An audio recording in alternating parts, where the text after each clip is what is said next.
So we've just started doing the final fit and finish on the TVR. This one's been with us for a really long time, as some of you guys will have seen in the background of some of the other videos. We've done some paint work on this one in the previous videos as well. But it's got to have been one of the hardest jobs we've done in terms of lining up the panels. So you normally got, with modern day cars at least, an X and or Y axis on the door gaps, bonnet, boot, all that sort of thing. TVR in their infinite wisdom basically give you infinite adjustment on every single panel. So it's been a bit of a tricky one to get all lined up and everything nicely, but we're there now. Everything lines up as it should, or certainly the best that we can do it in any case. Giving the inside a really nice clean up as well, again as best as it will come out.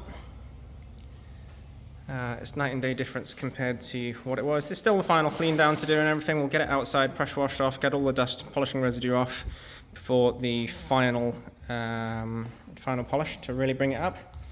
It's just a couple of little extra bits and pieces that we're still in the process of doing, but yeah, it's coming along nicely, this one now, and I'll be back to Dave, the owner, fairly soon.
Not sure where I left you with the last videos at all, but we're trying to get back into the swing of the YouTube a little bit. So you can see we've got the remaining Hyundai parts from the F2 rally car loaded up in the booth now. All prepped, ready to go. We've just had a bit of wet on wet epoxy on the bare metal areas, waiting for that to flash off, and then into our sealer primer, colour and clear. So yeah, quite a full booth today. Been a little bit of a mission getting around all of this, but see how we go.